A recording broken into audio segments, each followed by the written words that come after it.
कर्म अपने अकाउंट में क्रेडिट करना चाहते हो, खेल खेल में जैन धर्म का ज्ञान पाना चाहते हो, तो आ जाओ मेरे सुपर फ्रेंड्स। प्रमाणिक पाठशाला और एक बार लेकर आ रहा है crash course season 3 wonder woman in Jainism. हमने वंडर वुमन की सब पिक्चर्स देखे हैं, पर इस क्रैश कोर्स से हम कुछ ऐसा सीखेंगे जो हमारे जैन धर्म के लिए रिस्पेक्ट और बढ़ा देगा। ये क्रैश कोर्स 3 जनवरी से 8 जनवरी तक है। तब तक हम सभी हॉलीडेज से भी लौट कर आ जाएंगे।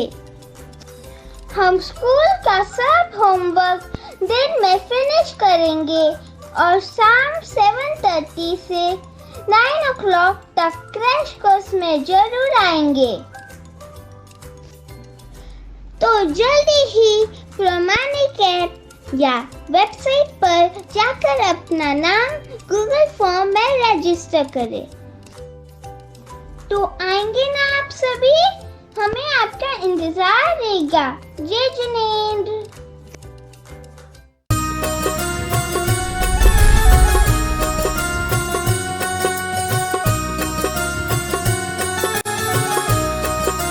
बोली विश्व वंदनीय देवादिदेव खज्जर श्री चंद प्रभु भगवान की जय जय जय।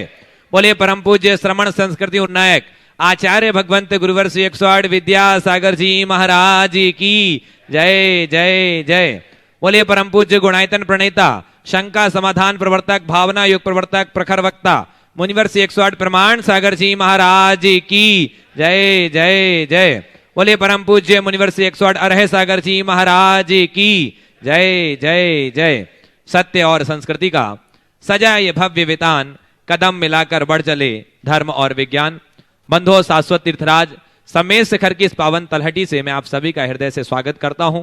बंधुओं, जैसा कि आपको विदित है, पूज्य मुनिवर प्रमाण सागर जी महाराज की एक ऐसी अद्भुत परिकल्पना जो गुणायतन के रूप में सफलीभूत हो रही है।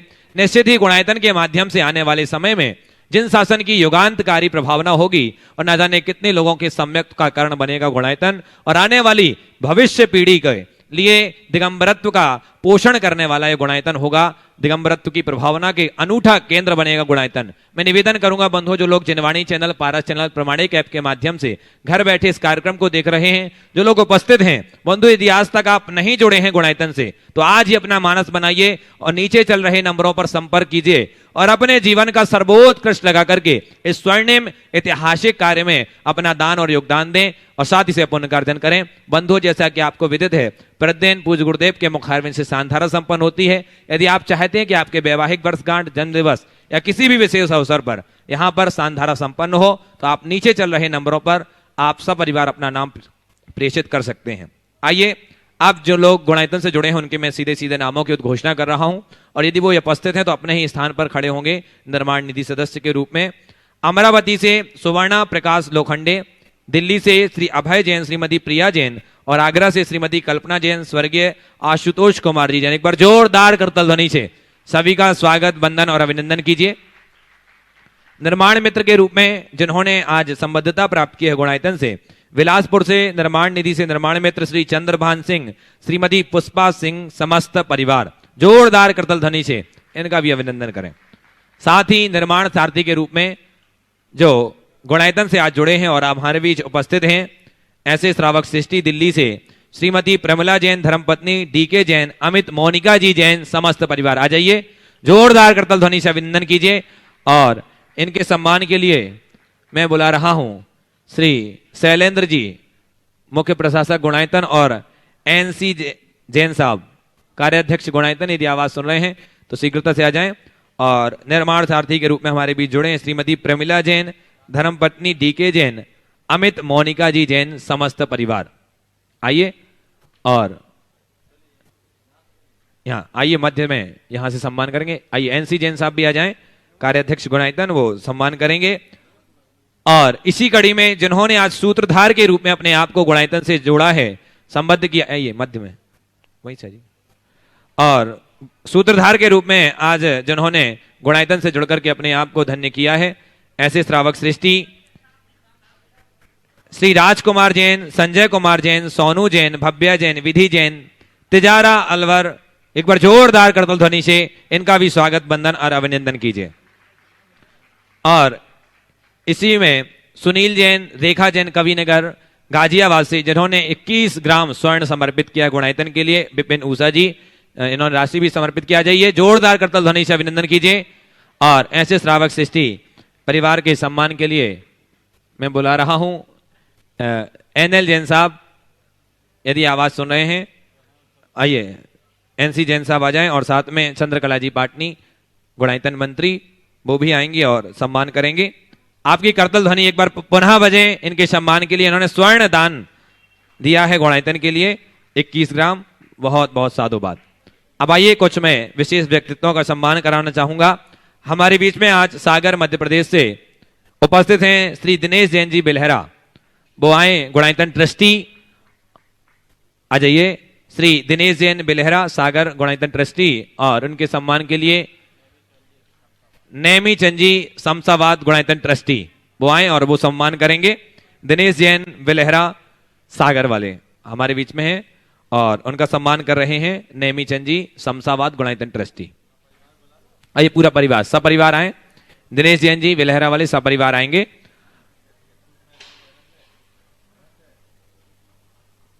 आ जाइए और शीघ्रता से आए। और मध्य में सम्मान इसी कड़ी में सागर से गुणायतन ट्रस्टी श्री निर्मल सराफ जी सागर से हैं, सपरिवार हमारे बीच उपस्थित हैं, वो भी आ जाएंगे। निर्मल जी सराफ, और उनके सम्मान के लिए बुला रहा हूं शैलेंद्र जी, मुख्य प्रशासक गुणायतन। आ जाइए। और हमारा पूरा गुणायतन परिवार आज गौरवान्वित है और आपकी मान वंदना करना चाहता है। आप शीघ्रता से आए और आपके सम्मान के लिए बुला रहा हूं शैलेंद्र जी, प्रशासक गुणायतन। आ जाइए। और हमारे बीच में श्री राजेश जी अग्रवाल, रतलाम से गुणायतन ट्रस्टी उपस्थित हैं, वो भी आए। राजेश जी अग्रवाल गुणायतन ट्रस्टी, और उनका भी पूरा गुणायतन परिवार हृदय से स्वागत करता है। सपरिवार यदि हमारे बीच उपस्थित आ जाइए। चलिए, इसी कड़ी में वीरेश अरुण जैन जी दिल्ली से गुणायतन ट्रस्टी। चलिए, कुछ सम्मानों को हम बाद में करेंगे और चलते हैं सीधे सीधे। आप सबको इंतजार है, हम सबको इंतजार है शंका समाधान के सत्र का। तो आगे के संचालन के लिए बड़े सम्मान के साथ बुला रहा हूं आदरणीय पंडित सुदर्शन जी पिंडरई। आइए हम चलें गुरुदेव के श्री चरण में।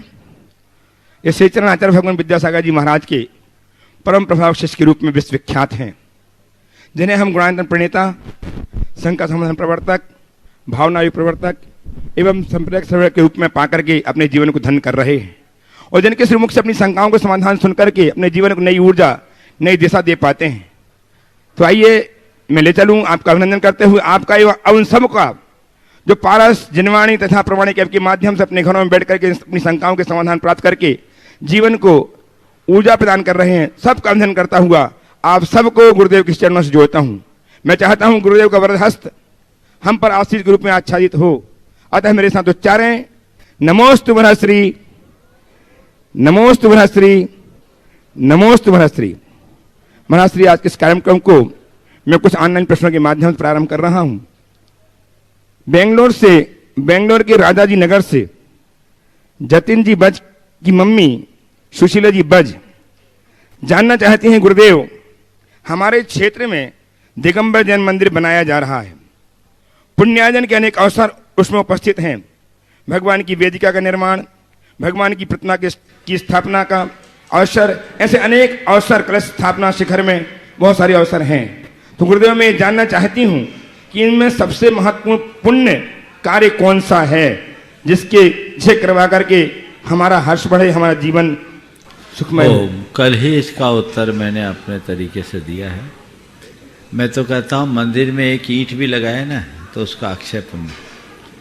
अगर मैं पर्टिकुलर किसी एक चीज़ के लिए विशेष महत्व दे दूँ तो तुम सब लोग उसी में लग जाओगे, तो मंदिर कैसे बनेगा। इसलिए मंदिर बनना है, जो अवसर मिल जाए, जो लाभ मिल जाए वो ले लो।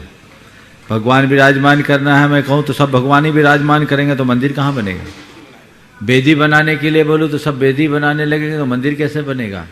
तो मैं तो कहता हूँ अगर मुझसे पूछो तो देहरी के पत्थर से लेकर बल्कि नींव से लेकर शिखर तक में तुम्हारा जहाँ हाथ लग जाए वो कर लो, वही तुम्हारा उद्धारक होगा।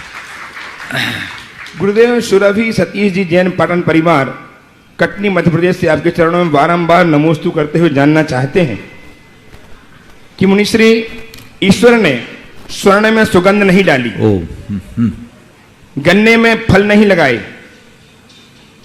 चंदन में के वृक्ष में फूल नहीं दिए, संत विद्वान को संपत्ति नहीं दी और राजा को दीर्घायु नहीं बनाया। तो भी गुरुदेव भगवान के इस कार्य में कुछ रहस्य छिपा हुआ है क्या? बहुत अच्छी बात है। सोने में सुगंध है, गन्ने में फूल और गन्ने में फल, चंदन में फूल और विद्वान के साथ संपत्ति, संत और विद्वान के साथ संपत्ति नहीं दी। इसके पीछे और राजा को दीर्घायुष को नहीं बताया। इसके पीछे कोई वजह है क्या? मुझे लगता है कि प्रकृति ने कुछ व्यवस्थाएं ऐसी बनाई है कि खूबियां वहीं होती है जहां कुछ कमियां हो। समझ गए? खूबियां वहीं होती हैं जहां कुछ कमियां हों। जिनमें कुछ कमी है वही कुछ न कुछ वैशिष्ट उत्पन्न कर सकते हैं। इसलिए मैं कहूँगा जीवन में अगर हमेशा सुखी बने रहना चाहते हो तो अपनी कमियों को देखने की जगह अपनी क्षमताओं को देखने की कोशिश करो, औरों की कमियों को देखने की जगह उनके गुणों को देखने की कोशिश करो, जीवन आगे बढ़ेगा। गुरुदेव TMU मुरादाबाद में अध्ययनरत मेरे बेटे विशेष ने आपके चरणों में कोट से नमन अर्पित करते जानना चाहा है कि गुरुदेव किसी ने कहा है कि फॉर आई प्रॉब्लम, बोलो, for eye problem eye drop, for eye problem drop eye. गुरुदेव आंखों में समस्या हो तो समाधान है आई ड्रॉप, और जब अहम समस्या बने तो आई को ड्रॉप करें तो कैसे करें? आंखों में समस्या हो तो आई ड्रॉप डाल दे, लेकिन आई के प्रति समस्या तो आई को ड्रॉप कैसे करें? बहुत अच्छा सवाल तो वही है, पर शब्द बहुत अच्छे हैं, भाव बहुत अच्छे हैं। अपने अहम का विसर्जन कैसे करें, बहुत महत्वपूर्ण सवाल है। 4 बातें मैं बताता हूँ अपने अहम को विसर्जित करने के लिए, और यदि हमने इन्हें आत्मसात कर लिया तो तय मान करके चलना, हम अपने जीवन को बहुत बेहतर तरीके से जीने में समर्थ हो सकेंगे। सबसे पहली बात, अगर अपने अहम को विसर्जित करना चाहते हैं तो हमें चाहिए कि हम अपने से बड़ों को देखें। दुर्योधन ने जब श्री कृष्ण का विराट रूप देखा था तब उसे अपनी वास्तविकता का पता चला था। जब हम अपने से बड़ों को देखने लगेंगे तब हमें समझ में आएगा कि हमारी वास्तविकता क्या है। लोक में एक कहावत है, ऊंट जब पहाड़ के नीचे आता है तभी उसे उसकी औकात का पता चलता है। तो हम अपने से बड़ों को देखें, पहली बात। दूसरी बात, अपने साथ जो भी चीज़ें जुड़ी है जिन पर हमें अभिमान होता है उनकी नश्वरता को पहचाने। ये क्षणभंगुर है, क्षणक्षयी है, आज है, कल रहे न रहे, इनका कोई ठीक ठिकाना नहीं। इसलिए उन्हें क्षणभंगुर माने, उनकी क्षणभंगुरता को पहचाने। ये बात यदि हमारे मनस में अंकित हो जाए तो फिर हमारे अंदर का अहंकार कभी नहीं पनपेगा। तीसरी बात, विनम्रता को अपना आदर्श बनाएं। विनम्रता को आदर्श बनाएंगे तो हम अपने जीवन में कभी अहंकार को नहीं पनपने देंगे। और चौथी बात, अपने स्वरूप को पहचानने की कोशिश करें। अंदर का ज्ञान मिटेगा तो अहंकार कभी नहीं पनप सकेगा। गुरुदेव प्रवीण जी सिंघई, गढ़ाकोटा सागर, आपके चरणों में बारंबार नमोस्तु करते हुए जानना चाहते हैं। गुरुदेव, मनुष्य की आयु के बारे में कहा जाता है कि राई घटे न तिल बढ़े, जबकि विशेषज्ञों की शोधें बताती हैं कि जो लोग कर्तव्यनिष्ठ होते हैं, सकारात्मक होते हैं, उद्देश्यपूर्ण जीवन जीते हैं एवं सामाजिक रूप से सक्रिय रहते हैं, व्यक्ति के व्यक्तित्व के ऐसे गुण लंबी उम्र बढ़ाने में मददगार होते हैं। तो हे गुरुदेव, मेरी जिज्ञासा यह है कि उक्त दोनों कथनों में कौन सा सही है? दोनों कथन सही है, संदर्भ अलग अलग है, केवल समझने भर की देर। आयु किसी की बढ़ती नहीं, फिर भी लंबी आयु होती है, दीर्घायुष्यता मिलती है जो लोक में कहा जाता है। उसका अर्थ यह है कि हम उद्देश्यपूर्ण जीवन जीते हैं, सही तरीके से सकारात्मकता के साथ जीते हैं, तो हमारी आयु असमय में नष्ट नहीं होती, हमारा हरासमेंट नहीं होता। जैन कर्म सिद्धांत की भाषा में हम कहें तो हम ऐसा कह सकते हैं कि हमारी आयु दो तरीके से खपती है, एक सामान्य रूप से और एक इसे शास्त्रीय शब्दों में कहा गया औपक्रमिक रूप से और एक अनौपक्रमिक रूप से। आप बोलचाल की भाषा में मैं कहूँ तो एक साधारण रूप से और एक विशेष रूप से। साधारण रूप से जब हमारी आयु खत्म होती है तो जितनी हम आयु लेकर आए हैं हम अपनी पूरी आयु जीते हैं, लेकिन जब विशेष रूप से होती है तो उसमें हमारी आयु ज़्यादा खपने लगती है। जैसे इसको समझने के लिए आपके मान लीजिए, अब तो पेट्रोमैक्स नहीं आता पर पेट्रोमैक्स का उदाहरण देता हूँ, ज़्यादा फिट बनेगा। पेट्रोमैक्स में मान लीजिए तेल भरा हो, 2 लीटर तेल है, 6 घंटा जलेगा। तो सामान्य क्रम से जब उसके बर्नर में तेल जाएगा तो 6 घंटा जलेगा, लेकिन अगर बर्नर लीक करने लगे, उसमें तेल ज़्यादा निकलने लगे तो क्या होगा? 6 घंटा जलने वाला तेल आधा घंटे में भी ख़त्म हो सकता है। तो अगर हमारी आयु सामान्य रीति से खप रही है तो हम अपनी पूरी आयु जी सकते हैं, इसी ही दीर्घायुष्यता कहते हैं। लेकिन अगर हमारे आयु के खपने में कुछ गड़बड़ हो जाए तो हम अपनी पूरी आयु को असमय में भी खपा लेते हैं, अल्पकाल में भी नष्ट हो जाता है। और यही आयु का असमय में खप जाना हमारे लिए अल्प आयुष को होना कहलाता है। तो हम स्वदेश से जीवन जिए, सकारात्मकता से अपना जीवन जिए तो हम अपने आयु को संभाल सकते हैं। हमारे शास्त्रों में कुछ विशेष हेतु बताए हैं जिससे हमारी आयु असमय में नष्ट होती है। उसमें बताया विष वेयन रत्तक है, भय सत्थक गहन संकलेशेन आहार उस्सासाना निरोहना खिच्च दे आयु।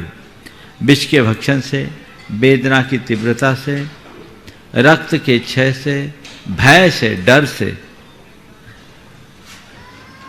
सत्थक शस्त्र के आघात से और संकलेश से और आहार पानी के निरोध से और उच्छ्वास यानी श्वास के निरोध से हमारी आयु असमय में समाप्त होती है।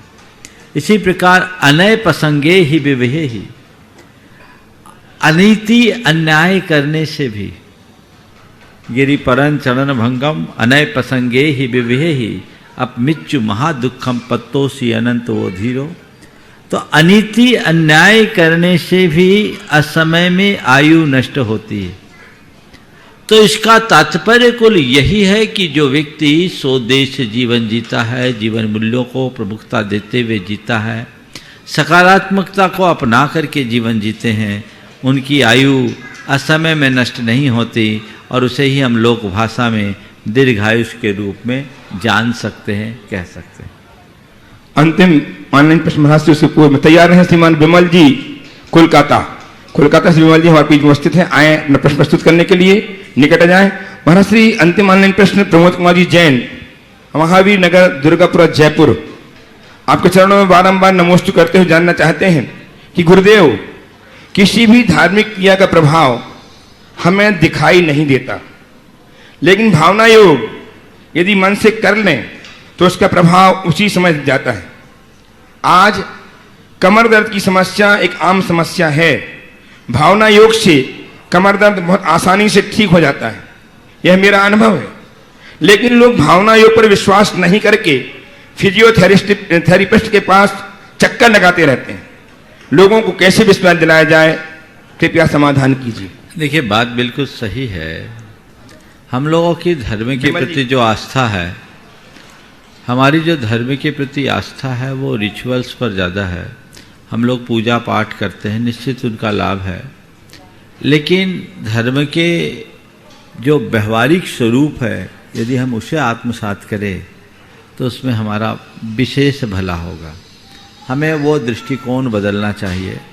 आप 2 घंटा पूजा करें, आपके जीवन में बदलाव आए, ये सुनिश्चित तौर पर नहीं कहा जा सकता, लेकिन आप नित्य भावना योग करें, आपका जीवन बदले बिना नहीं रह सकता, ये सुनिश्चित है।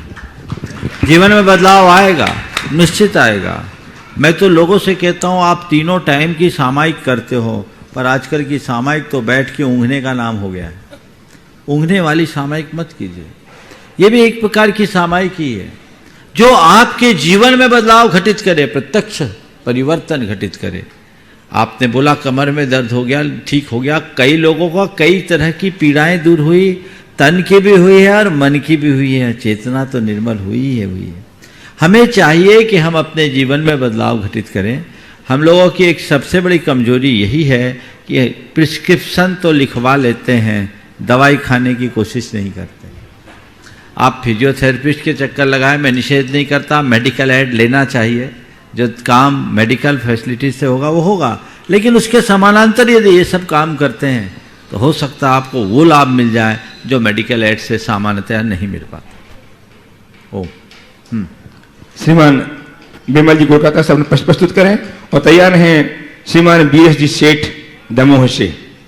नमस्ते महाराज जी, मेरा प्रश्न ये है कि श्रीमद् भगवद गीता और जैनागम में क्या समन्वय है। मैंने 12वें अध्याय जो भक्ति योग है वो जो पढ़ा, उसमें तो मेरे को लगा कि वो मुनि धर्म के बारे में सब कुछ बताता है, तुल्य निंदा स्तुतिर मौनी या सर्वारंभ परित्यागी, तो ये तो मुनि धर्म ही है। बहुत सुंदर। देखिए, अगर हम मूलभूत मूल्यों की बात करें तो सभी धर्मों में, दर्शनों में एक प्रकार की समानता दिखती। गीता में जो बातें कही गई है वो बातें हमारे आगमों में है, उसमें कोई अलग अंतर नहीं है। अगर कुछ अंतर है तो दार्शनिक मान्यताओं का है। सबका लक्ष्य आत्मा में स्थिर होना है, लेकिन जो हम व्यवहारिक रूप में देखते हैं उनमें से कुछ अंतर आता है। गीता को जिस तरीके से लोग समझते हैं, तो जब देखते हैं तो गीता है क्या। ऐसा कहा जाता है, युद्ध के मैदान में हताशा से भरे अर्जुन को जगाने के लिए युद्ध लड़ने को दिया गया श्री कृष्ण का उपदेश गीता है। यदि गीता का ऐसा अर्थ लेते हैं तो जैन धर्म ऐसे अर्थ को कभी स्वीकार नहीं करता, क्योंकि बाहर लड़ने से कुछ मिलने वाला नहीं। जिसमें हिंसा हो, रक्तपात हो, खून खच्चर हो, वह सब अधर्म है, और जैन धर्म इन सब का स्पष्टतया निर्देश निषेध करता है। पर यदि जैन धर्म की दृष्टि से गीता को समझे तो मैं कहता हूँ गीता में जो लिखा गया है उसके आशय को समझा जाए। गीता किसी युद्ध के मैदान में गाई गई है ऐसा मुझे नहीं लगता। मुझे तो लगता है गीता हमारे चित्त के कुरुक्षेत्र में गाई गई। वहाँ जिस युद्ध की बात है वो दो पक्षों के युद्ध की बात नहीं, वहाँ जो युद्ध की बात है दो वृत्तियों की बात है। और इसकी का आभास गीता के पहले श्लोक से मिलता है, जब कहा जाता है धर्म क्षेत्रे कुरुक्षेत्रे समवेता युयुत्सव माम का पांडवाश्चेते किम अकुर्वन संजय। धृतराष्ट्र संजय से पूछ रहे कि धर्म क्षेत्र और कुरुक्षेत्र में मेरे बच्चों और पांडवों ने क्या किया, आप बताइए। एक ही मैदान धर्म क्षेत्र और कुरुक्षेत्र कैसे होगा? वो हमारा चित्त ही हो सकता है, बाहर नहीं। तो अगर गीता में श्री कृष्ण युद्धस्व की बात करते हैं और उसका अर्थ हम बाहर के शत्रुओं को मारने का लेते हैं, तो भगवान महावीर या जैन धर्म कहता है ऐसी लड़ाई की कोई जरूरत नहीं। लेकिन यदि उसे हम वृत्ति युद्ध का प्रतीक कर मानते हैं और आत्मना युद्धस्व अपने से लड़ने की बात करते हैं, तो कहते हैं भगवान महावीर कहते यही है। फिर गीता और भगवान महावीर के संदेश में कोई अंतर नहीं है। वो कहते युद्धस्व और भगवान महावीर कहते अरिहंत बनो। युद्धस्व और भगवान महावीर कहते अरिहंत बनो। अंतर क्या? वो युद्ध करने की बात करे, ये कह रहे अरिहंत करो, शत्रुओं को मार डालो। अंतर भाषा का है, भाव का नहीं। लेकिन ये मान कर चलना, बाहर जो तुम्हें दिख रहे हैं वो तुम्हारे शत्रु नहीं हैं, तुम्हारे शत्रु तुम्हारे भीतर की दुर्वृत्तियां हैं। इनका जब तक निर्दलन नहीं करते तब तक काम नहीं हो सकता। तो वो एक आध्यात्मिक रास्ते पर चलने की प्रेरणा है, और उसमें से कुछ मूलभूत अवधारणाएं जो दार्शनिक दृष्टि से है, जिसका उल्लेख करने का यहाँ औचित्य नहीं है, पर बाकी सभी धर्मों में अच्छी बातें हैं और हमें अच्छी बातें सब जगह से सीखना चाहिए। सुप्रसिद्ध समाज से भी धर्मनिष्ठ साधक गुरुभक्त श्रीमान बीएस जी सेठ अपना प्रश्न प्रस्तुत करें। उसके पूर्व ग्वायतन न्यास इनका सम्मान करना चाहता है और उनके ग्वायतन के कार्याध्यक्ष श्रीमान एनसी जैन साहब दिल्ली आए और इनका सम्मान करके ग्वायतन के गौरव को महिमा मंडित करें। आइए श्रीमान बीएस जी सेठ गुरुदेव की अभिवंदना करें, चरणों की अभिवंदना करें, आशीर्वाद प्राप्त करें और तैयार रहेंगे श्रीमान आइए तालियां आप लगातार बजाएं। ऐसा व्यक्तित्व आपके बीच में है जिन्होंने लगातार गुरुदेव की सेवा करते हुए अपने जीवन को धन्य किया है और आज गुरुदेव के चरणों में अपने जीवन को धन्य कर रहे हैं। श्रीमान अरुण जी जैन दिल्ली से तैयार रहेंगे, आए मंच में आ जाएं, गुरुदेव के चरणों की अभिवंदना करें। श्रीमान अरुण जी जैन दिल्ली और श्रीमान राजेश जी अग्रवाल रतलाम ये भी आए, गुरुदेव के चरणों की अभिवंदना करके आशीर्वाद प्राप्त करें। उनका सम्मान करने के लिए मैं आमंत्रित कर रहा हूँ ग्वायतन के मुख्य प्रशासक श्रीमान शैलेंद्र जी जैन, नहीं श्रीमान श्रीमती चंद्रिका जी पाटनी मंत्री ग्वायतन आए शीघ्रता के साथ, और श्रीमान ओ करो आइए। विरेश जी सवाल कर ले जब। हाँ लीजिए आप सम्मान कीजिए। ओ हाँ जैन साहब। नमोस्तु महाराज जी, नमोस्तु महाराज जी। ओ महाराज जी, इसके बाद सवाल भी करें। जब स्वास्थ्य ज़्यादा अच्छा था, पैदल वंदना करते थे संबित शेखर जी की, बहुत आनंद की अनुभूति होती थी रुक हाँ हाँ और ऐसा लगता था कि बहुत पुण्य का सृजन होता है। अब डोली में या मोटरसाइकिल पर वंदना करते हैं, दर्शन तो वही होते हैं लेकिन वो अनुभूति नहीं होती है। तो क्या दोनों अवस्थाओं के पुण्य के सृजन में बहुत ज़्यादा फर्क है क्या? देखो, बहुत अच्छी बात आपने रखी है और आपके सवाल से एक संदेश में देना चाहता हूँ कि इसलिए सब सोच लो जिनको लाभ लेना, रुको, जिनको लाभ लेना है अभी समय रहते ही ले लो, पता नहीं उम्र ढले तो फिर डोली पे बैठने की नौबत ना आए। इसलिए जब तक डोली पर बैठने की नौबत नहीं आती, हर साल आओ वंदना करने के लिए। समझ गए? कल क्या होगा किसने जाना? अपने दम पर जितना कर सको कर लो। अच्छी बात। अब रहा महाराज, नहीं करा जाता तो करें कि नहीं करें। तो हमारे यहाँ एक नीति है, सर्वनाशे समुत्पन्ने अर्धम तजति पंडिता। पूरा जाता देखियो, आधा ले बचाए। सब जा रहा है, जितना बचा सको उतना ही बचा लो। कम से कम न करने से अच्छा करना है, ये तो हम कर ही सकते हैं। नमस्ते। राजेश जी अग्रवाल गुरुदेव चरणों की अभिवंदना कर रहे हैं और सम्मान कर रहे हैं श्रीमती चंद्रिका जी पाटनी मंत्री ग्वायतन रांची से। श्रीमान अरुण जी हाँ राजेश जैन दिल्ली, सवाल है? ठीक, चलिए। अरुण जी जैन दिल्ली से उपस्थित हो और तैयार रहे श्रीमान एनसी जैन साहब दिल्ली कायदे ग्वायतन प्रस्तुत करने के लिए। एनसी जैन साहब आ जाए। मेरे परम पूज्य आराध्य गुरुदेव परमान सागा जी महाराज के चरणों में सारा कृष्णनगर जैन समाज दिल्ली की तरफ से बारंबार नमोस्तु नमोस्तु नमोस्तु। गुरुदेव, मेरा प्रश्न यह है, क्रोध आने पर बहुत जोर लगाना पड़ता है, लेकिन गुरुदेव क्रोध रोकने के लिए जोर लगाने की आवश्यकता नहीं पड़ती। तो ऐसे कौन से मरहम लगाएं जिससे कि क्रोध आए ना हमारा? नमोस्तु गुरुदेव, नमोस्तु गुरुदेव। बिल्कुल अलग ही एंगल से देखा है।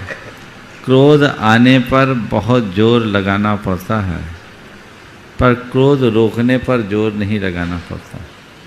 ऐसा क्या करे कि क्रोध आए ही नहीं?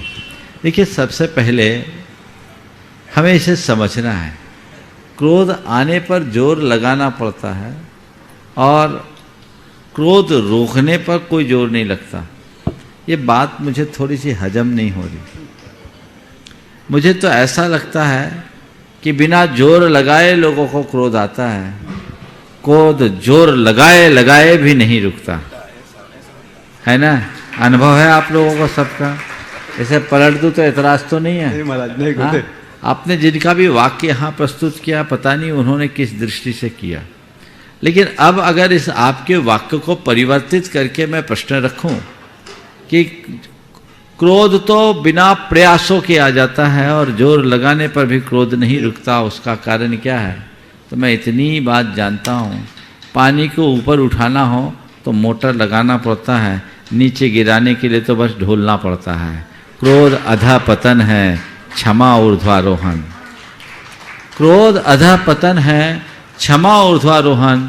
अधा पतन में कोई शक्ति लगाने की जरूरत नहीं, ऊर्ध्वारोहण के लिए हमें सब कुछ अर्पित करना पड़ता है। अब रहा सवाल, हमें क्रोध आए ही नहीं, इसके लिए क्या करें? तो शांति के क्षणों में हम अक्रोध का अभ्यास करें, क्षमा की भावना भावना योग इसमें एक बहुत कारगर माध्यम। भाजी वो तो डोली है हमारे बहुत सुंदर। नमोस्तु गुरुदेव। आइए श्रीमान कर्मनिष्ठ धर्मनिष्ठ कार्याध्यक्ष श्रीमान एनसी जैन साहब दिल्ली से, और तैयार रहे श्री मनोज जी जैन दिल्ली से ही। मनोज जी जैन। मुनि द्वे के चरणों में मेरा मॉडल टाउन जैन समाज और समस्त दिल्ली समाज का त्रय बार नमोस्तु। गुरुवर, पहले तो जैसा आपका आशीर्वाद, मेरे माता जी का पास पिछले 6 महीने से स्वास्थ्य काफ़ी खराब चल रहा है, और प्रारंभिक अवस्था में जुलाई अगस्त में काफ़ी सी तबीयत खराब थी, लेकिन आपने 2 बार 3 बार उनको संबोधन दिया तो उनका स्वास्थ्य काफ़ी सुधर गया। लेकिन कुछ दिनों से वापस स्वास्थ्य उनका खराब चल रहा है, तो मैं विनयपूर्वक निवेदन करता हूं कि उनको आशीर्वाद प्राप्त करें कि जितनी भी आयु शेष है वो समतापूर्ण और धर्म से होकर वो आगे बढ़े, इतनी आयु उनको चलते। तो आशीर्वाद मुझे चाहिए मेरे माता जी के लिए। दूसरा, महाराज जी, आजकल हम अष्टपाउड़ का स्वाध्याय कर रहे हैं, तो कुछ चर्चा चल रही, तो एक तो उसमें 2 अलग अलग प्रसंग है कि सूर्य ग्रहण चंद्र ग्रहण में हमें स्वाध्याय क्यों नहीं करना चाहिए, कहाँ लिखा है कि उससे हमें उससे पाप लगता है या कुछ होता है। दूसरा, जो टूरिस्ट प्लेस पे हम जाते हैं, ये पहली बार भी कई बार आ चुका है, ताज देखने गए या केरला गए या कश्मीर गए या बाहर पेरिस गए, एफल टावर देखने गए, तो उसमें सम्यक दर्शन में ऐसा कौन सा दोष लगता है? हमें बार बार कहा जाता है कि हम हमारी श्रद्धा नहीं है, हम हाथ नहीं जोड़ते हैं, वहाँ भी नमोकार मंत्री पढ़ते हैं, लेकिन कौन सा दोष लगता है मुनि पर? ओम, देखिए, सबसे पहले तो आपकी माता जी को मैं आशीर्वाद देता हूँ, निश्चित अभी वो कार्यक्रम देख रही होगी, और वो इसी तरह अपनी स्थिरता और समता बनाए रखे, धर्म ध्यान को बनाए रखे, और एक लक्ष्य रखे कि मेरी नाव किनारे आ गई है, मुझे पार लगाना है, डूबने नहीं देना है, अपने मनोबल को ऊंचा उठा कर रखे। आपने जो सवाल किया कि सूर्य ग्रहण चंद्र ग्रहण आदि में स्वाध्याय का निषेध किन ग्रंथों में, हमारे मूलाचार आदि ग्रंथों में काल शुद्धि का वर्णन है, धवला में भी स्वाध्याय के लिए काल शुद्धि का वर्णन है, उसमें इस तरह के कालों का निषेध किया है। पर ये निषेध सिद्धांत ग्रंथों के अध्ययन के लिए, सामान्य भावना पुराण आराधना आदि ग्रंथों में ऐसा नहीं। समझ गए? सिद्धांत वाचने व काल शुद्धि मिता सदभी, सिद्धांत की वाचना में ही काल शुद्धि स्वीकारी गई है।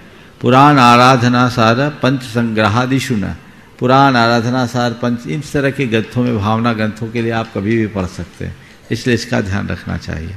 और दूसरा सवाल आपका, टूरिस्ट प्लेस में हम कहीं जाते हैं तो सब चीज़ें हमारे दृष्टिकोण पर निर्भर करता है। आप कहीं गए हैं तो पर्यटन की जगह है, पर्यटन के हिसाब से जाएं। धर्म स्थल में अगर आप जाते हैं, धर्म बुद्धि से जाते हैं, तो हमारे लिए अपना विवेक रखना चाहिए। आइए श्रीमान मनोज जी जैन दिल्ली से, और तैयार हैं श्री प्रद्युम्न जी, डॉक्टर प्रद्युम्न जी जैन वास्तविक दिल्ली से ही। नमस्ते गुरुवार। मेरा प्रश्न ये है कि इन दिनों हम लोग स्वाध्याय कर रहे हैं पुरुषार्थ सिद्धि उपाय, उसमें एक प्रसंग पे आके हम अटक गए कि उसमें लिखा बिना सम्यक दर्शन के जो सम्यक चरित्र हमारा है वो पाप का बंध है।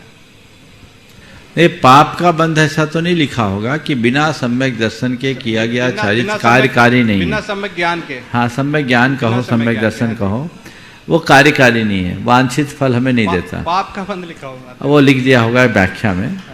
पर ये क्यों? आप बहुत बढ़िया लेटर लिखो सुनहले स्याही से, उसका मजमून भी बहुत अच्छा है, लिफाफा में बंद करके पैक कर दो और पोस्ट भी कर दो, और भेजने वाले और पाने वाले का पता न लिखो तो क्या होगा? क्या होगा? डॉक्टर विभाग में चक्कर ही खाएगा, और क्या होगा? तो हम सबको जब तक अपने स्वरूप का बोध नहीं हो, हम अपना कल्याण नहीं कर सकते।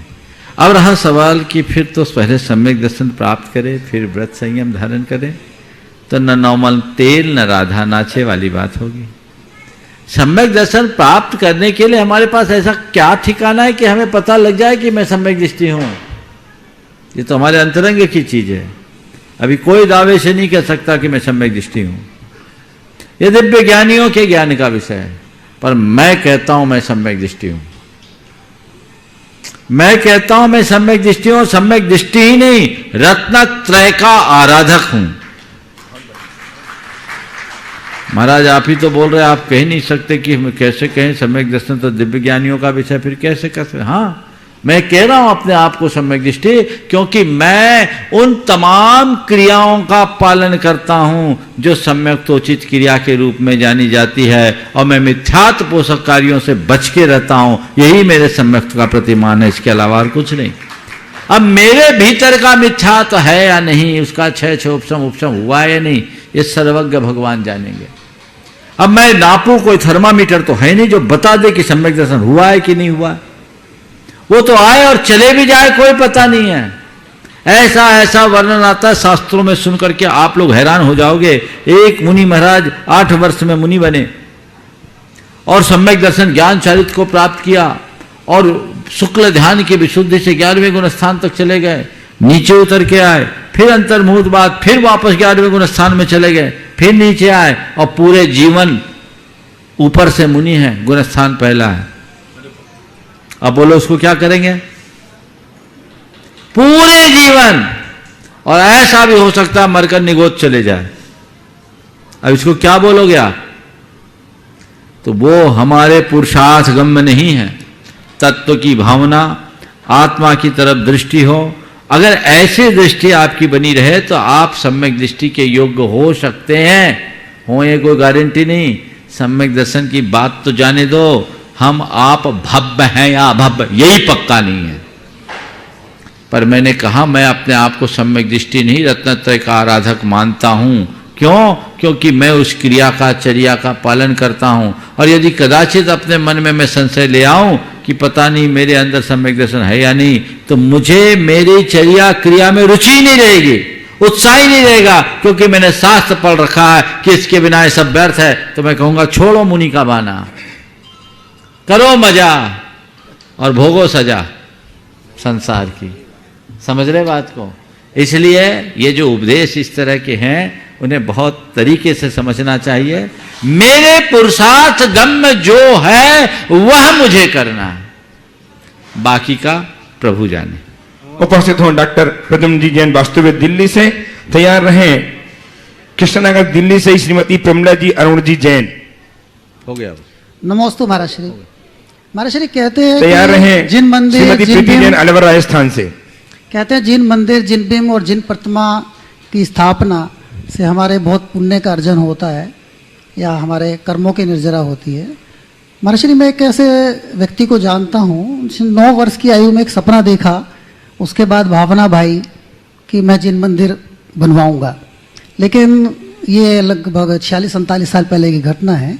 उसके बाद कुछ परिस्थितियाँ ऐसी बनी कि जिन मंदिर ना बन के जिन वेदी और जिनेंद्र भगवान की प्रतिमा को स्थापित करने का सौभाग्य मिले, तो क्या वो उसके इक्वल मानी जाएगी? दूसरी बात, क्या जिन प्रतिमा को स्थापना का जो हम स्वरूप कहते हैं उस पर प्रशस्ति पे नाम लिखना, या सिर्फ जिनेंद्र भगवान की प्रतिमा जी को स्थापना करना ही उसमें गिनती में आता है? देखिए नंदन जैन, नेहा जैन पुणे अजान मंच के नजदीक। देखिए जिन मंदिर, जिन प्रतिमा, वेदी कुछ भी बनाओ, ये तो छोड़ो। जिन मंदिर में भगवान की पूजा अर्चा के लिए उपकरण देना भी नित्य पूजा के अंतर्गत आता है, पुण्यवर्धक है। आपने जिनकी बात की है मैं समझ रहा हूं। मंदिर बनाने का सपना देखा, कोई बात नहीं, मंदिर नहीं बना पाया, वेदी बनाए, पर घबराए नहीं। वो आज भले जिन मंदिर नहीं बना पाया, वेदी बना दिया, तो कल मंदिर बनाए या ना बनाए, जिन मंदिर बनाए या ना बनाए, जिन बन जाए तो भी कोई आश्चर्य नहीं। जिन बन सकता है, वो सम्यक दृष्टि होकर मोक्ष मार्ग में आगे बढ़कर अपना उद्धार कर सकता है। इसलिए इन बातों पर ज्यादा ध्यान देने की कोई जरूरत नहीं है। हमारे यहाँ कीजे शक्ति प्रमाण, शक्ति बिना श्रद्धा धरे। जितनी शक्ति हो उतना करो, बाकी श्रद्धा रखो। जहाँ तक प्रशस्ति की बात है, प्रशस्ति एक व्यवस्था है। आपकी प्रशस्ति लिखी तभी आपकी प्रतिष्ठा हुई, ये बात नहीं। आपने अपना द्रव्य लगा दिया, आपसे प्रतिष्ठा हो गई। प्रशस्ति तो केवल इसलिए लिखी जाती है ताकि हमारे परंपरा और आमनाय का इतिहास सुरक्षित रहे और आने वाले समय में पता लग जाए कि ये प्रतिमा जी प्रतिष्ठित है। पुराने समय की बहुत सारी प्रतिमाएं ऐसी है जिनमें किसी का नाम नहीं है, प्रतिष्ठित है, प्रशस्ति भी है, पर इतिहास को सुरक्षित रखने के लिए किया जाता है। पर उसमें कभी कभी मैं देखता हूं बहुत सारे लोग भगवान को नहीं, प्रशस्ति के नाम को ही पढ़ते, खुद का नाम ठीक ठीक लिखा है कि नहीं लिखा। वो पढ़ने के लिए भगवान के दर्शन मत करो, वो तो एक गौण चीज है, उसे मत देखो, अपनी दृष्टि ऊपर रखो। उपस्थित हो टीकमगढ़ निवासी पुणे प्रवासी सीमा नंदन जी, नेहा जी जैन तैयार रहे। अरुण जी दोबारा कैसे आ गए? आपको तो एक बार हो गया ना। नंदन जी आप आए थे ना अभी? अच्छा चलिए ठीक है, श्रीमान चलिए बोलिए। तैयार रहे। जबलपुर, अपना नाम सिहोरा जबलपुर से शरण कुमार जी। महाराज जी, मैं श्री नंदन जैन, अच्छा। टीकमगढ़ से। अच्छा। वर्तमान में पुणे मुनि जय के चरणों में मेरा त्रिकाल नमोस्तु, मेरे परिवार का नमोस्तु एवं टीकमगढ़ जैन समाज, खराड़ी जैन समाज पुणे से शरण कुमार जी, दर्शनी सिहोरा जबलपुर। महाराज श्री मन की वेदना ये कि जीव दया के नाम पर हमारे धर्म का जहाँ प्रारंभ और हमारे कर्म का प्रारंभ कहा गया है, वहीं मन की एक वेदना जो कली का प्रसंग है।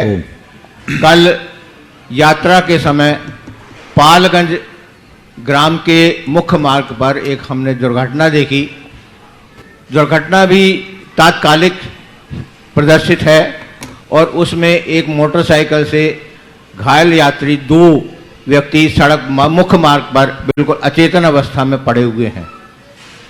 चूंकि मैं तो एक ऐसे वाहन में सवार था जो किराए का था, मैंने बार बार ड्राइवर से बहुत प्रयास किया कि भाई वाहन को रोको और इनकी दशा और दिशा को देखते हुए कुछ मदद कर सकें, लेकिन वाहन का चालक इतना भयभीत था कि उसने वाहन को रोकना उचित नहीं समझा और हमसे यही कहा कि भाई कानूनी व्यवस्थाएं इस प्रकार की हैं जिन्हें हम बयान नहीं कर सकते और इस आपदा को हम मोल नहीं ले सकते। मेरे मन की पीड़ा महाराज जी ये रही कि ये तो मेरी मजबूरी थी, या मैं अपने आप को सक्षम नहीं मान पा रहा कि मैं अपने व्यक्तिगत वाहन में नहीं था, लेकिन बहुत से हमारे समुदाय के लोग परिक्रमा के नाम पर उसी मार्ग से गुजरे हैं। लेकिन उस अवस्था में हमने अपनी मानवीयता को भुलाकर और उनकी कोई मदद ना कर पाए, तो ये एक ऐसी मन की पीड़ा है कि जिसे मैं क्षमा नहीं कर पा रहा। देखिए, आशय आपका समझ गया जी। नमस्ते महाराज जी। आपके साथ ये जो घटना घटी है, निश्चित ये धर्म अधर्म की बात नहीं है, ये तो मानवीयता से जुड़ी हुई बात है और मानवीय दृष्टि से ऐसा करना ही चाहिए। लेकिन ये देखने में आता है कि सब तरफ ऐसा ही होता है। अब तो कोई अगर मर गया, तड़प रहा है, तो लोग तड़पते छोड़ देते हैं, रुक करके उसे मदद देने की कोई कोशिश नहीं करते। जबकि हमारे यहाँ तो ये उक्ति चरितार्थ होती थी कि किसी की पीड़ा देखकर अपने मन को कांप जाओ, मन कांप जाए। किसी ने लिखा है, तड़पता देखता हूँ जब कोई शय, यानी चीज वस्तु, तड़पता देखता हूँ जब कोई शय, उठा लेता हूँ अपना दिल समझकर। तो ये उठाना चाहिए। कुछ कानूनी जटिलताएं और दूसरी ओर हमारी संवेदनहीनता, दोनों चीज़ें इसमें कारण बन रही है जो स्थिति को भयावह बना रही है। अब कानून में कुछ परिवर्तन आया है, इसलिए लोगों को समझना चाहिए और ऐसी स्थिति में कभी भी किसी के साथ ऐसी स्थिति बने तो उसका यथासंभव मदद देना चाहिए, जरूर मदद देना चाहिए, तभी हम खुद बचेंगे और औरों को बचा सकेंगे। ये हमारा कर्तव्य है। धर्म तो धर्म है ही, लेकिन ये तो और उससे पहले के स्तर की बात है। मानवीय दृष्टि से ऐसा करना ही चाहिए। उपस्थित हो सुश्राविका श्रीमती चंद्रा जी पाटनी, मंत्री वायतन रांची से, और तैयार रहेंगे श्रद्धेय बाल ब्रह्मती भैया, ठीक है, विजय जी लखनऊ से गुरुदेव चरणों की वंदना करेंगे, आशीर्वाद प्राप्त करेंगे और अपनी बात कहेंगे, एक सूचना देंगे। दोनों मुनि राजों के चरणों में नमोस्तु। महाराज, श्री महान व्यक्ति की क्या विशेषता है? छोटा सा सवाल है पर बड़ा है। महान व्यक्ति की क्या विशेषता है। देखो, एक बड़ा पेड़ होता है, उसकी क्या पहचान? किस पेड़ को हम बड़ा पेड़ कहेंगे? बोलो। बड़ा पेड़ तो देखा है ना? हाँ। बड़ा पेड़ किसको कहेंगे? बड़का पेड़। नहीं, क्यों? किसको बड़ा कहेंगे? बड़का छोटा भी तो होता है। जिसकी घनी छाया हो, शाखा प्रशाखाएं हो, जिसमें हजारों पक्षी बसेरा करते हो और जिसके छाया में सैकड़ों पथिक विश्राम पाते हो, उसे हम बड़ा पेड़ कहते हैं। अगर आपके सवाल के संदर्भ में हम कहें तो ये कह सकते हैं, बड़ा पेड़ वो है जो सबको विश्राम दे, और महान व्यक्ति वो है जो सबको अपना ले, सबको स्थान दे, जो सबका साथ देने के लिए तत्पर हो, जो सबके साथ रहने के लिए तैयार हो, वो महान। सबका साथ देने के लिए तत्परता और सबके साथ रहने की तैयारी, ये महान व्यक्ति की पहचान है। ये होना चाहिए। आज हम व्यक्ति को महान या बड़ा उसके बाहरी टिप टॉप से मानते हैं, पर सच्चे अर्थों में ये बात नहीं है। वही व्यक्ति महान होता है जो अपने जीवन में जड़ों से जुड़ा होता है, जिसके जीवन में वे तमाम मानवीय मूल्य जुड़े होते हैं जो एक मनुष्य में होना चाहिए। तो मनुष्य का कर्म ही उसे महान बनाता है। नमस्ते। आइए भैया जी, विजय जी अपनी बात अपनी सूचना के साथ नमस्ते करते हुए आशीर्वाद लेंगे और सूचनाएं प्रदान करेंगे।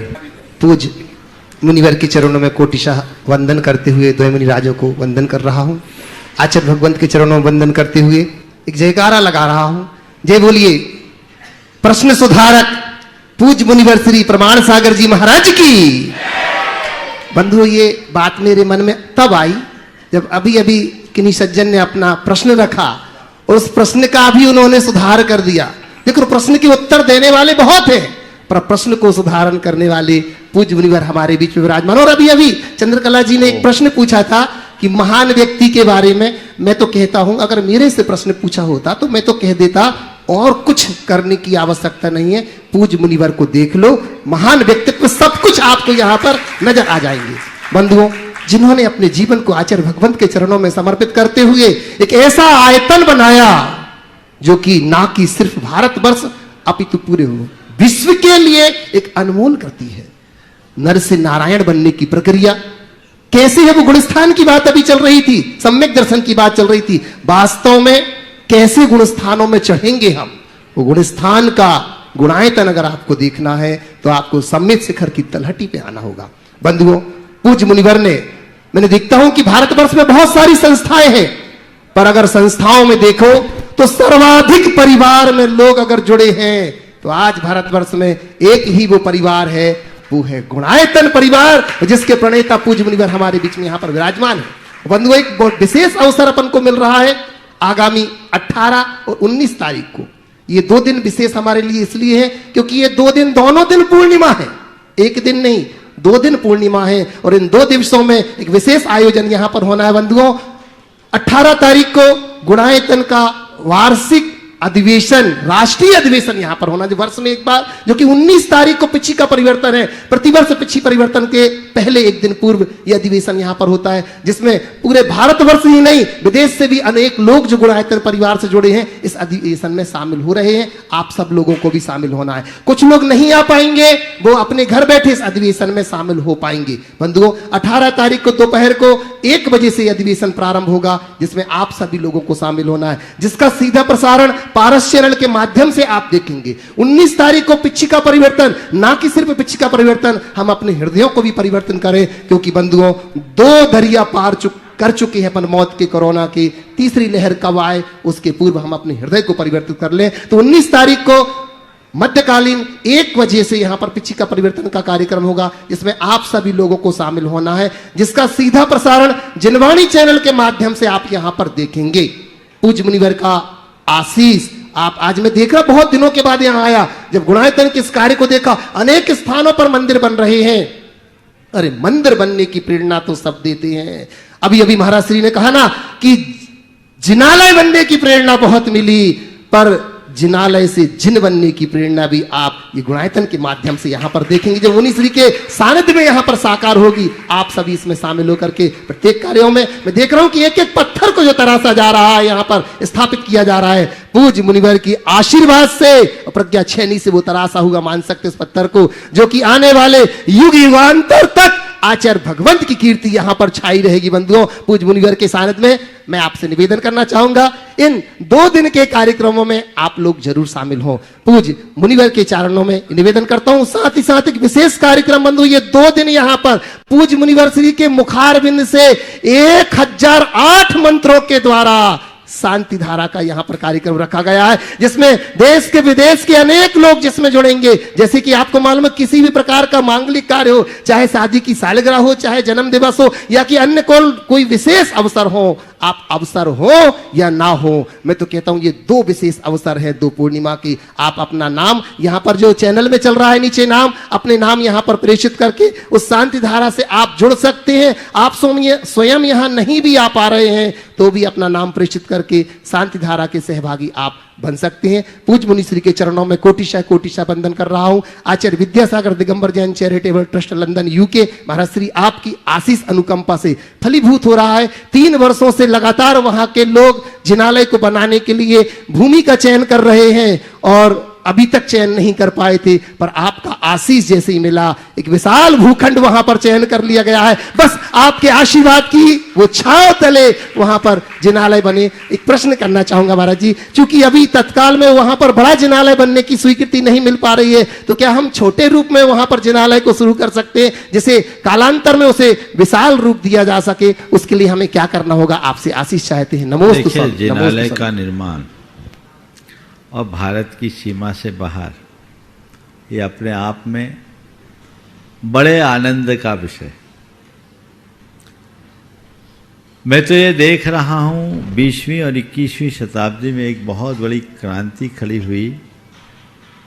जो कार्य पिछले 2000 वर्षों के 2500 वर्षों के ज्ञात इतिहास में नहीं दिखता, वो 20वीं और 21वीं शताब्दी में चरितार्थ होता दिखाई पड़ रहा है कि 7 समुंदर पार भी जिनालयों का भव्य निर्माण हो रहा है और वहाँ पंथ कल्याणक हो रहे हैं। लंदन के लोगों के मन में जिनालय बनाने के भाव पिछले 3 वर्ष पूरा है, जब ये लंदन गए थे तब से बहुत प्रशस्त भावना है। पर ये सबको पता है अच्छे कार्य में विघ्न बहुत आते हैं, उन्हें उनके लायक भूखंड अभी नहीं मिल रहा है। कोई बात नहीं, अभी जो मिल रहा है उससे काम चला लेना चाहिए, फिर उसको विस्तारित किया जा सकता है। और ऐसा मैंने कई जगह कराया भी है और इसके बहुत अच्छे परिणाम आए। एक स्थान पर वो जो भूखंड चाहते थे, जो उनके पास भूखंड था बहुत छोटा था और जो चाहते थे वो उनको उपलब्ध नहीं हो पा रहा था। लोग बहुत परेशान थे। मैंने उनसे सुझाव दिया कि आप लोग एक अस्थायी जिनालय बना लो, और उन्होंने एक अस्थायी जिनालय बना लिया। भगवान विराजमान हो गए, पूजा अर्चा होने लगा, छोटा जिनालय, लेकिन उन्हें एक अस्थायी जिनालय बना के आज पूरी समाज पूजा अर्चा में लग गई। और आप सुनकर ताज्जुब करोगे, जिनालय बनने के 1 साल के भीतर ही सामने वाला अपनी प्रॉपर्टी जो बात करने के लिए तैयार नहीं था, प्रपोजल लेकर के आ गया। अब बहुत जल्दी उनकी डील भी होने वाली है। तो ऐसा कई स्थानों पे होता है। इसलिए मैं तो कहता हूँ कई जगह लोगों के पास सामर्थ्य नहीं रहती, जमीन में ही बहुत द्रव्य लग जाता है, तो द्रव्य एक बार लगा दो, मंदिर थोड़े रुक के बना लेना, अभी काम चलाओ, मंदिर बनाओ। एक छोटा सा अस्थायी जिनालय बना करके भी अपना काम कर सकते हैं। इसकी शुरुआत करने में अब विलम्ब करना उचित सा नहीं लगता, क्योंकि क्या पता कब क्या हो। इसलिए समय और सुविधा को देखते हुए जो हमारे हाथ में हो वो हमें कर लेना चाहिए। अनादि अनंत दिल्ली से उपस्थित हों और तैयार रहेंगे। प्रियंका जी जैन अशोक पार्क एक्सटेंशन नई दिल्ली। अनादि अनंत दिया जाए, सीखता से जाए, सीखता गए। प्रियंका जी अशोक पार्क एक्सटेंशन नई दिल्ली से तैयार रहें। दोनों मुनिराजों के चरणों में मेरा नमस्कार। महाराज जी, आज आपके आशीर्वाद से हमारा विधान संपन्न हो गया। मैं महाराज जी ये पूछना चाहता हूँ कि क्या किसी के मरणोपरांत क्या उनके नाम से डायोड या प्रतिभा स्थली में दान या कुछ कर सकते हैं? और एक चीज़ ये है कि यदि हम लोग ये बोले कि जैसे हम लोग किसी का भला कर रहे हैं तो दूसरा हमारे बारे में अगर भला नहीं सोच रहा या कर नहीं रहा तो हमें कब तक रुकना चाहिए वहाँ पे? देखिए, किसी के मरणोपरांत उसके नाम से दान करने में पुण्य उसके खाते नहीं जाएगा। नहीं, पुण्य करने में कोई बुराई नहीं है। एक भावनात्मक लगाव होने के कारण, जुड़ा होने के लिए कर देते हैं। हाँ। ताकि अपने पुरखों के प्रति एक श्रद्धा भाव बना रहे। लेकिन ये मान करके चलना चाहिए कि उस निमित्त से हम पुण्य का कार्य कर रहे हैं। हाँ, और हमने किसी का भला किया और वो बदले में हमारे लिए कुछ न करे तो हमें क्या करना चाहिए? भला करते रहना चाहिए। इसके बारे में भी 2 दिन पहले ही मैंने विस्तार से उत्तर दिया। चलिए प्रियंका जी पीछे और तैयार हैं डॉक्टर आराधना जी जैन सिद्ध के साथ सतना से। नमोस्तु महाराज जी। महाराज जी, मेरा ये सवाल है कि शुक्ल ध्यान कैसे लगाया जाता है? इसमें क्या सांसों पे ध्यान दिया जाता है या किसी मंत्र का उच्चारण किया पहले जाता है? ध्यान तो लगाओ, फिर शुक्र ध्यान हो। शुक्र ध्यान के लिए तो उत्तम सहनन लेना पड़ेगा और चौथे काल में आना पड़ेगा, है ना? अभ्यास कीजिए। चलिए डॉक्टर आराधना जी सिद्ध जी के साथ उपस्थित हो। बस ओम। समय हो गया। महाराज जी के चरणों में महाराज जी आज जा रहे हैं। चलो बोलो। हाँ, हाँ महाराज जी, मेरा ये प्रश्न है कि इंसान मरने के बाद तो शमशान में जलता है, लेकिन मन में यदि प्रेम ना हो तो वो रोज जलता है। तो क्या ये संभव है कि हम किसी को दुखी ना करें, सबसे हमारा प्रेम हमेशा बना रहे? अरे प्रेम ना करे तो कोई बात नहीं, कम से कम द्वेष तो न करे, ये संभव है। हम सबसे प्रेम करे या सब मुझसे प्रेम करे, ये संभव भले ना हो, पर मेरे मन में किसी से द्वेष ना हो, बैर ना हो, ये जरूर संभव है, जो हमें अपनाना चाहिए। इस प्रकार आज के इस सत्र को परम पूज्य गुरुदेव के चरणों में नमन अर्पित करते हुए मैं यहीं पर विराम ले रहा हूँ। बोलिए परम पूज्य आचार्य गुरुवर श्री विद्यासागर जी महाराज। जय जय जय परम पूज्य महामना मुनिराज परमासागर जी महाराज की।